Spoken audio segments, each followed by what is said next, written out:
મિત્રો 2024ની યશ સોનીની બીજી ફિલ્મ જગત. બંને ફિલ્મમાં ભાઈએ તો પોલીસ ઓફિસરનો જ આમ કેરેક્ટર નિભાવેલું. એકમાં કોમેડિયન તરીકે હતું અને એકમાં એકદમ સિરિયસ હતું કામ. પણ બેમાંથી એક પણ ફિલ્મ કામ કરી નથી. આમ તો જો કે આપણે 5 મહિના થઈ ગયા 2024 શરૂ થયું એના. 5 મહિનામાં ઘણી ગુજરાતી ફિલ્મો આવી. મોટા મોટા સુપરસ્ટારની ફિલ્મો આવી.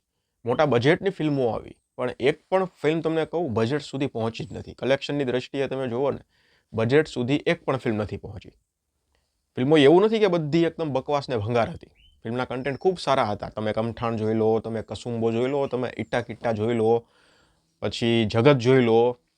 પણ ખબર નહીં, હવે મને તો એવું લાગે છે ભવિષ્યમાં ઇન્ડસ્ટ્રી ક્યાંક ડૂબી ના જાય. કારણ કે 2023 તમે જોઈ લો ને, 2023માં કેટલી એવી ફિલ્મો હતી જે એકદમ ઓલ ટાઈમ બ્લોકબસ્ટર કે સુપરહિટ થઈ હોય.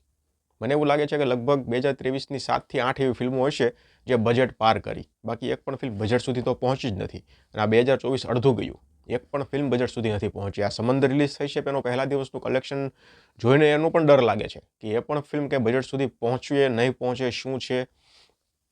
જગતની વાત કરવાની છે. 19 દિવસનો રિપોર્ટ મારી પાસે આવ્યો છે અને 19 દિવસનો રિપોર્ટ જોઈને ફાઇનલ થઈ ગયું છે કે આ ફિલ્મ પણ બજેટ સુધી તો નહીં પહોંચે. બજેટ સુધી નહીં પહોંચે, પણ ક્યાં સુધી પહોંચી છે એનો આપણે ડિટેલમાં વાત કરવાની છે.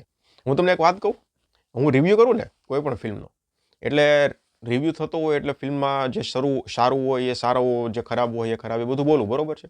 પછી ફાઇનલમાં રેટિંગ આપવું અને પછી એ ફિલ્મનો જ્યારે ફાઇનલ બોક્સ ઓફિસ કલેક્શનનો રિપોર્ટ જ્યારે રજૂ કરું ને, ત્યારે કમેન્ટ કેવી આવે ખબર? અમુક બુદ્ધિના, જે પોતાની જ બુદ્ધિના દુશ્મન હોય ને, કમેન્ટ મને એવી કરે કે તમે તો રિવ્યૂમાં કહેતા હતા ને કે ફિલ્મ ખૂબ સારી છે અને જોરદાર છે. અરે ભાઈ, ફિલ્મ જેવી છે એવી મારે કહેવાની હોય. એમ તો 2023ની તમને વાત કરું તો સૈયર મોરીરે ફિલ્મ ક્યાં મોડી હતી, પણ કલેક્શન ન થયું એમાં હું શું કરવાનું? હવે તો હું કલેક્શન ના થાય એના ડરથી હું ફિલ્મને ખરાબ કહી દઉં કે ભાઈ સાલી કલેક્શન નહીં થાય તો ચાલો ફિલ્મ ભલે સારી રહી પણ હું ખરાબ તો કહી દઉં. કારણ કે કલેક્શન નહીં થાય તો પછી લોકો મને કહેશે કે તમે સારી કહેતા હતા, ખરાબ કહેતા હતા.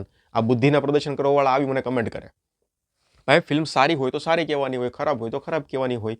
હવે કલેક્શન ના થાય, કલેક્શન થાય, વધારે થાય, ઓછું થાય, એમાં તો પછી એના ડરથી કંઈ ફિલ્મને સારી કે ખરાબ થોડી કહેવાની હોય. આવી કમેન્ટો કરે, બોલો. જગત ફિલ્મ સારી હતી તો કીધી ભાઈ, સારી હતી, મજા આવી જોવાની, કીધી. હવે કલેક્શન ના થયું, ફ્લોપ ગઈ, ડિઝાસ્ટર થઈ, હિટ ગઈ, એ કંઈ થોડું મારા હાથમાં છે, તો પબ્લિકના હાથમાં છે. જે હોય એ. આ તો આવી કમેન્ટ્સો આવે છે એટલે મારે તમને થોડું કહેવું પડ્યું. હવે દિવસ નંબર 19 કલેક્શન તમને કહી દઉં. ટોટલ કલેક્શન કહું છું. ટોટલ કલેક્શન 19 દિવસનું ફિલ્મનું 1 કરોડ અને 60 લાખ રૂપિયા થયું છે. અને IMDb પ્રમાણે ફિલ્મનું બજેટ 5 કરોડ રૂપિયા છે. એટલે હવે તમે વિચાર કરો, 1.5 કરોડ સુધી કલેક્શન થયું છે અને 5 કરોડ સુધી પહોંચવામાં ફિલ્મ લગભગ આખું 2024 ને 2025 પણ ચાલે ને તો પણ નહીં પહોંચે. એટલે ફિલ્મને તમે ડિઝાસ્ટર જ ગણી લો. ડિઝાસ્ટર એકદમ થઈ ગઈ છે ફિલ્મ. અને હવે ફિલ્મ કદાચ 1 મહિનો કે 20 દિવસ 15 દિવસ ચાલે ને તો પણ ફિલ્મનું લાઈફ ટાઈમ 2 કરોડ સુધી નહીં પહોંચે.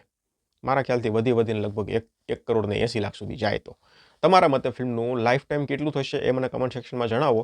બાકી ફિલ્મ તમને હકીકતમાં કેવી લાગી એ પણ મને કમેન્ટ સેક્શનમાં જણાવજો. ધન્યવાદ.